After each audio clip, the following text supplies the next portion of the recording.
Welcome to English Listening Practice.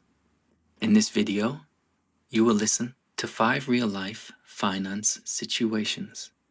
These stories are simple and practical, and they will help you improve your English listening skills while learning useful financial ideas. Let's begin. James started his first full-time job after finishing college. He was very happy when he received his job offer. The salary was £2,000 per month, and he immediately started planning his budget. He thought he would receive the full £2,000 every month.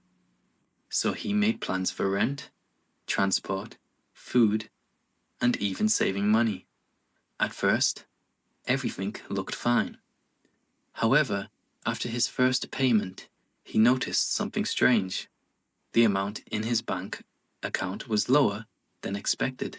He checked his payslip and became confused. Later, he learned about income tax and national insurance contributions. A part of his salary is automatically deducted by the government before he receives it. This is normal in most jobs, but he did not understand it before starting work. Because of this misunderstanding, James had to quickly change his budget. He realized that his spending plans were too expensive for his actual income. For the next few months, he struggled and had to reduce unnecessary spending such as eating out and buying non-essential items. After some time, he adjusted his lifestyle and created a realistic budget based on his net salary. He also started tracking his expenses more carefully. James learned an important lesson. When planning personal finances, it is always necessary to use net income, not gross income. Emily enjoyed shopping online, especially when there were discounts and special offers. She often bought clothes, beauty products, and small gadgets because they seemed cheap at the time. She also started using buy now, pay later services. These services allowed her to receive products immediately and pay in small installments over time. At first, it felt very convenient. However, after a few months, she started losing track of her payments. She had multiple active payment plans at the same time, and each week money was being taken from her account. Because each purchase felt small, she did not realize how much she was spending in total. She continued buying items without checking her overall financial situation. One day, she checked her bank statements carefully and was shocked. The total amount she owed was much higher than she expected. A large part of her future income was already committed to repayments.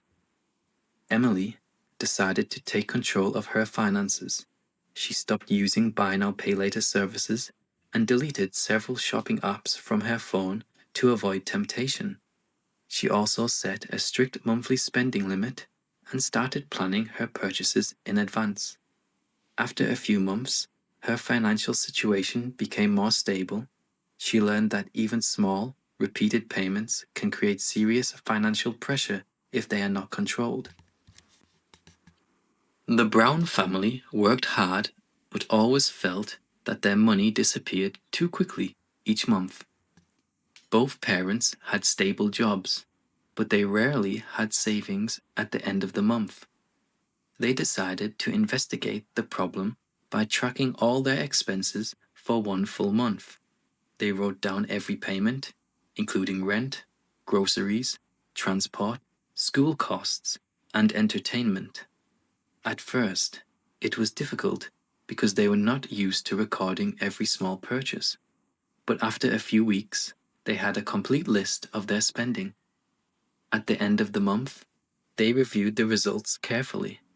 They were surprised to see how much money was being spent on takeaway food, coffee, and unused subscriptions for streaming services and apps.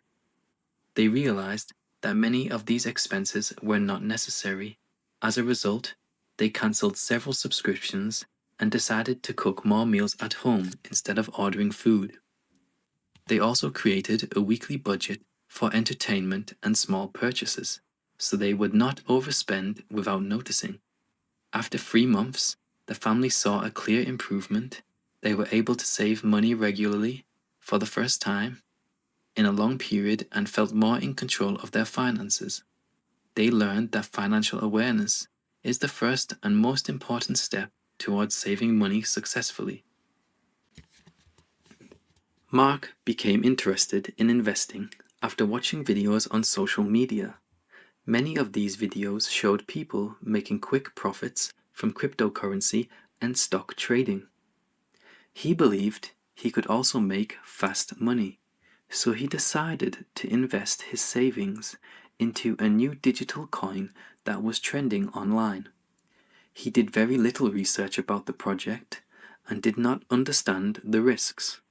At first, the price of the coin increased quickly. Mark felt confident and believed he had made a smart decision. He even considered investing more money. However, after a short time, the market changed. Many investors started selling their coins at the same time, and the price began to fall rapidly. Mark panicked and sold his investment at a loss. He realized that he had lost a significant part of his savings. After this experience, he started learning more about investing. He discovered the importance of research, risk management, and long-term thinking. He also learned that successful investors usually avoid emotional decisions. In the future, Mark decided to invest small amounts regularly instead of making large, risky investments based on trends or online hype. Laura worked part-time in a retail store. Because her income was not very high, she believed that saving money was not possible for her. She usually spent almost everything she earned each month. One day, a colleague explained that saving does not always require large amounts. Even small weekly savings can grow over time. Laura decided to try saving just £10 per week. At first, she did not think it would make a difference. The amount felt too small to matter. However, she opened a simple savings account and started putting money aside regularly. After a few months, she checked her account and was surprised to see that her savings were slowly increasing. She also began saving small extra amounts whenever she could, such as leftover money at the end of the week. Over time, her savings continued to grow steadily. After 1 year, she had enough money for unexpected expenses and even a short holiday. Laura realized that saving is not about how much money a person earns, but about consistency and habit. Even small actions, when repeated over time, can lead to meaningful financial results. Thank you for watching this English listening practice video. I hope these stories helped you improve your listening skills. If you enjoyed this video, you can support the channel by liking, subscribing, and commenting below. Keep practicing every day, and your English will improve step by step. See you in the next video.